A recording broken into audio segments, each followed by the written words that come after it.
Fallen S.A.B.E.R is your Grandmaster Nightfall for this week. No, there is no double loot. And on top of that, the Nightfall reward for this week is the Adept version of Swarm. I wish I had more to offer you, but one good thing about this Nightfall is, well, it's easier than Proving Grounds. And I actually had two very common comments last week when we made a guide for Proving Grounds. One being that the strike was way too hard, and the second one being that every guide we make involves anarchy. And you're right, guys. I know. Anarchy's meta, and inside of PvE, I am a meta whore. We like to take down the darkness as quickly as we can. And anarchy is definitely one of the most powerful, if not the most powerful, heavy weapon in the game. And I do foresee a nerf happening in the future. It'll be a sad day for all of us. With that being said, though, I do want to offer you a different strategy, as we did try a number of other heavy weapons in this strike. We actually started with Xenophage, which, if you're rocking Warmount cells, is a fantastic heavy weapon. Another weapon we tried was Eyes of Tomorrow, which was a little meh. I mean, it's not bad. It's not the worst, but not the best, which actually led us to the exotic rocket launcher Two-Tailed Fox. Now, I don't know what exotics you may have, but I am under the assumption that everyone should have a Two-Tailed Fox, right? Like, is it rare? I don't even know. But a huge reason why my fire team and myself has used Anarchy for so long is not only the total output of damage that Anarchy has, but simultaneously the ammo economy. It's just so damn forgiving. But you see, that's where the Gauntlet's Aeon Swifts come in. You see, it takes that argument, balls it up, and throws it right back in your face and says, hey man, use whatever you want to use, because we will provide ammo for you and your fire team. No problem. Everything you're seeing in today's video, guys, is essentially the same strat that we used last week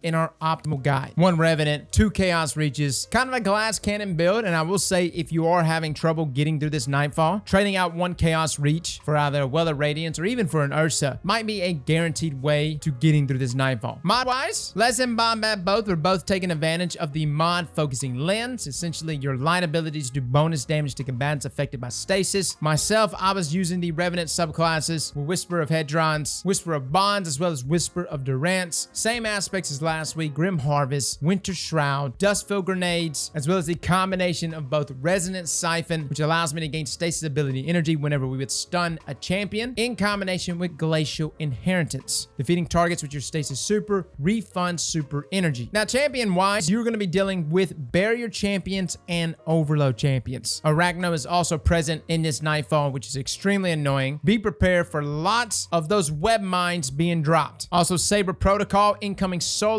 and environmental damage increase. Even though S.A.B.E.R Protocol does increase solar damage, dude, there's so much in this Nightfall that does arc damage. I was actually rocking double arc resist mods. Now, as far as weapons go, someone brought this up last week. They said, hey, Cross, why aren't you using Succession with Vorpal Reconstruction? It's because your man has not gotten the God roll. I have not. It pains me. Would I choose that over Eye of Soul? Absolutely. Now, Eye of Soul's not bad, and if you do have the Adept version, you can slot out things like Adept Big One Spec, but this has pretty much been my PvE sniper rifle for the time being. We are dealing with overload champions, which limits us to SMGs or bows. Now, the master version of this Nightfall, I was actually using Wrist Runner, and Wrist Runner's still really good. And considering I am playing more of a support role, going in for finishers, spawning ammo for my teammates, Wrist Runner can keep you alive. I know you don't see Wrist Runner gameplay here, but it definitely is the play for whoever's playing support. And if you are rocking Aeon Gauntlets and going for the finisher, you might want to really consider it. Plus, in those tight corridors where a lot of enemies are just collapsing on you and your teammates, Wrist Runner's kind of meta, man. Outside of that, though, bows like Pointing the Stag is really good. Imperial Needle is also really good. Arsenic Bite. And then other bows like the exotic bows. Trinity Gold is really good in this Nightfall. TQ's Divination is always a good choice. One thing to say about this Grandmaster is that there really is a lot of variety that you can choose from. Now, let's talk about Two-Tailed Fox. Two-Tail actually comes with the exotic perk Twin Tails, where it shoots 2 rockets, 1 void and 1 solar. They can track onto the same target. Also comes with the trait Play with Your Prey, where the void rocket suppresses enemies. The solar rocket causes damage over time. Now, I know Two-Tailed Fox got adjusted differently. Like, there was like a 30% blanket buff to all rocket launchers, and then the exotics themselves got tuned separately. So I'm not even sure if Two-Tailed Fox got the 30% buff. But upon recommendations from the chat over and over again stating that Two-Tailed Fox was actually meta, we decided to give it a go. Not necessarily because we thought we needed more damage against the the boss, but mainly against champions, especially overload champions. A single shot from Two-Tailed Fox would actually knock off a little more than a third of a champion's health. So the reason why this was so good is that upon stunning an overload champion, Bombat and Les both would hit him with rockets, which was normally enough damage to get him into finisher territory. And by the way, someone did comment a few weeks ago that the speed of your finisher doesn't really matter, as they all do the finisher in the same time duration. That is incorrect. There's not too many things in this game that I break out Old American Express, but for this sure shot finisher, which is almost instantaneous, hell yes, this makes a difference. Now, the main reason why I even bought this finisher is because previously we would use Anarchy to damage champions down, and I would have to be very fast on my finisher, or the Anarchy would actually finish the champion off before I can even get the finish off, or even mid-finish, which may result in me still getting the finisher animation off, but wouldn't necessarily spawn heavy ammo for my teammates with Sect of Insight. And again, I mentioned this over and over again, reactive pulse is your friend here, fellas. Take advantage of this. This is the only way I stay alive when I push in and get the finish off. You can tank so much during your finisher animation, which is absolutely necessary for Grandmasters. Now let's talk about the strike, guys. There are a few main problem areas of the strike, but really the flow is always the same. The first area is where the Warsat hits the ground. Be careful. Do not be too close here or it will take you out. The main priority here throughout this phase is to take out the turrets of the ship. I don't care how much ammo you have to expend throughout this process.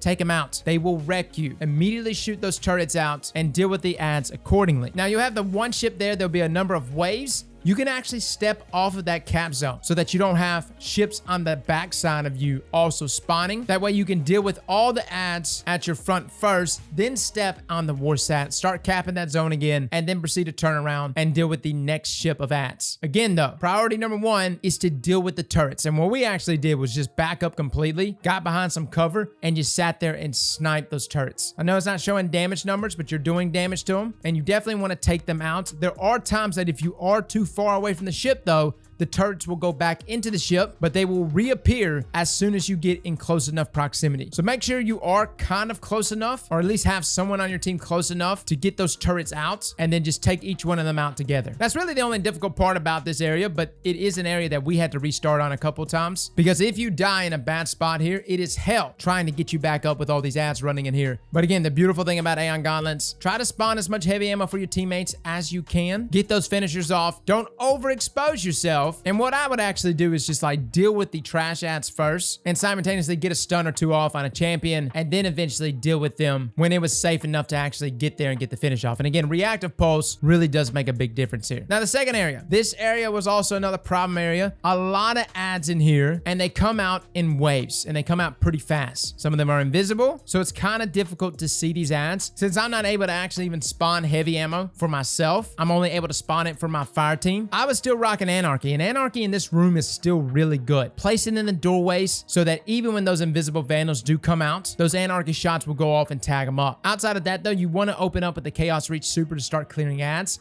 Don't burn your super on a single champion. It eats up way too much of your super. Focus on the ads, deal with them, and then I would normally follow up with my Revenant super as well. Now we actually found, and I know I'm like hanging around like the left side and stuff, but we found that being on the right side of the room, on this right side, kind of gave us a little more cover, more than that box crate in the middle. So you might want to chill on that right side, and you will have ads come up those stairs and try to kill you from that catwalk. Being on that right side will allow you to just kind of like single them out and deal with them. And after dealing with those ads, you can proceed to move up and deal with the champions. Now be careful with this area, because upon killing that barrier champion, another overload champion and some more ads will spawn up immediately behind you, which means they can easily flank you and take out your fire team. And it actually happened to us once today. Ideally, it would be nice if you can kill the barrier champion from afar, snipe them, hit them with rockets, whatever. Don't even worry about going to get the finish on that barrier champion, and then proceed to pop your stasis super afterward. That way you can hit the new champion that's coming in there, as well as the other ads. But after dealing with those champions, you'll then be able to activate the next phase of this room. More ads will spawn, as well as more champions. 2 overload champions to be precise. And again, feel free to use your supers. You'll get them back, man, especially if you're rocking high enough intellect. I'm sitting around like 9 intellect. I think Les and Bombat both were around 8 or 9. Just remember to make sure you don't die when your teammate is popping their super, because if you die, you lose out on those orbs. Now going over to the next room, you do have this pathway where things can shock the hell out of you and insta-kill you. you. Do not step in it. Dude, I don't know what my problem was today. It was like a bug in the lights. I couldn't help myself. I just kept stepping right into this stuff and I would die over and over again. So just be careful. Even if it looks like it's done gone past you, look at it. Make sure it goes all the way past you before you step out there. But have one teammate go over there to get the orb. The other two teammates need to just focus up on the shanks that spawn. Now, inside of this room, similar to that first room, we would open up with the Chaos Reach, deal with the trash ads first. The only thing we really left up here is the Overload Champion. Now, what I would actually do is wait for all the like small ads in that room to be killed. And the only thing up is really that Overload Champion. Normally, if you're staying back and keeping distance from him, he'll back up to that entrance, that doorway area, which is actually where the second wave of enemies come. Revenant Hunters, pop your super there. You will tag not only that champion, but also the barrier champion that's going to be behind them, as well as the other two Overload champions. Proceed to deal with those guys, get some finishers off. And throughout this process, for the people rocking Two-Tail Fox or really any heavy weapon, use your heavy. Use it as much as you want. I can't tell you how many times I was waiting for a champion to get close enough for me to finish him, and Les and Bombad both were using their primaries trying to get his health down. And what would happen? That champion would look up and proceed to destroy me because he was not in finisher territory. Every finisher with Aeon Gauntlets on champion spawn heavy ammo. And if you're rocking a scavenger perk, that means you have more than enough heavy ammo. So again, guys, for those that are not rocking Aeon Gauntlets, use that heavy. Upon dealing with this room though, you'll now go into the next room, which has two levels. You got kind of a bottom level there, which has a number of Overload champions, and a top area there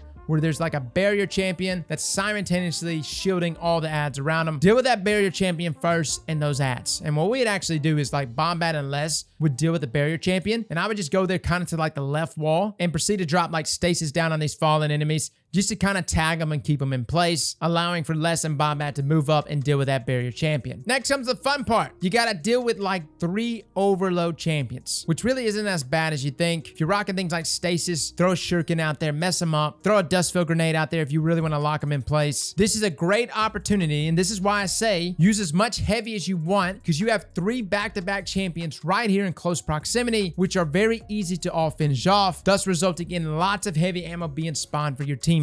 We literally had bricks of heavy that Bombad and Les couldn't even pick up to bring into the boss fight. There was that much heavy. Like the first initial part of the strike, yes, conserve a little bit of your heavy, but after that second room, go crazy with it. Plenty of opportunities to spawn heavy. But upon finishing these champions, this takes us to the boss room. Now the boss room doesn't really have any safe spaces outside of these stairs. You'll have some things like kind of like pop up from the floor, which can like block some damage. But the boss does have an ability to essentially one-shot kill you. Even with double arc resist here, the boss can still just stroke you with one hit. The best way to combat this is, as soon as the boss spawns, do lots of damage. Two-Tail Fox, Anarchy, whatever heavy you're using, shred Saber down as quickly as you can to get him to that immunity phase. That way it kind of like goes in the back and chills. And I would actually just like hug the stairs there, especially when the boss was out, and just shoot when I would crouch in and out. But the boss actually spawns a champion in between each one of these phases. Don't get too close, as the boss can still one-shot kill you. So kind of deal with that champion from afar. And upon killing that champion, the boss will respawn back there in the middle of the room. Now, you're going to have a number of ads come out of pretty much every doorway in the room. You're going to have some shanks in the back trying to snipe you. The snipers were really the only ones that really concern me here. Staying kind of in the same spot, dealing with each one of these ads, as well as the champion there in the middle, will now spawn the boss yet again back into the middle. Now, this is where the combination of focusing lens, stasis, and chaos reach comes into play, because you're now going to take this boss all the way from half health to nothing. Essentially, popping your super on him will now buff the damage of your light-based subclasses. Have both of the Geomag Chaos Reach Warlocks use all of their super into the boss, which should leave it close enough to one-shot. This is how you can avoid the boss being overly aggressive, because it will come after you in this phase if you don't kill it. That's kind of why we're like using this class cannon build. Yes, you can rock Well the Radiance or Ursa, but the beautiful thing about 2 Chaos Reaches and Revenant is that your offensive power is just so strong. You just kill everything before it can kill you. And for this boss here, it does a great job of chewing through that final half of its health. So guys, that is your Nightfall guide for this week. Adept Swarms are dropping. This strike will roughly take you anywhere between 15 to 20 minutes, at least with our build. I'm sure we could trim it down a little more. And who knows, maybe tomorrow or the next day, we might find some things to over-optimize. Is Two-Tail Fox the meta? Well, it's not bad. It was actually really good considering that Bombad and Les, neither one of them were rocking rocket launcher related mods. Things like Argent Ordnance, which could have been utilized there for increase there in damage. There is a balance though inside of Nightfalls, especially Grandmaster Nightfalls, where survivability is just as important as lethality. Overall though, we did want to try something outside of anarchy, and hopefully Two-Tailed Fox will work for you. Other combinations though, if you're looking to just get through the Nightfall, really any good rolled legendary rocket launcher, it's still going to perform very well for you. The exotic bows, TQ's Divination, or even Trinity Ghoul are also great options here, and Wrist Runner for my support players that are rocking Aeon Gauntlets will absolutely keep you alive in sticky situations. Let me know in the comments below, guys, if you got any recommendations. Fellas and ladies, thank you all for coming and watching, and as always, slap that like button like your mama told you right.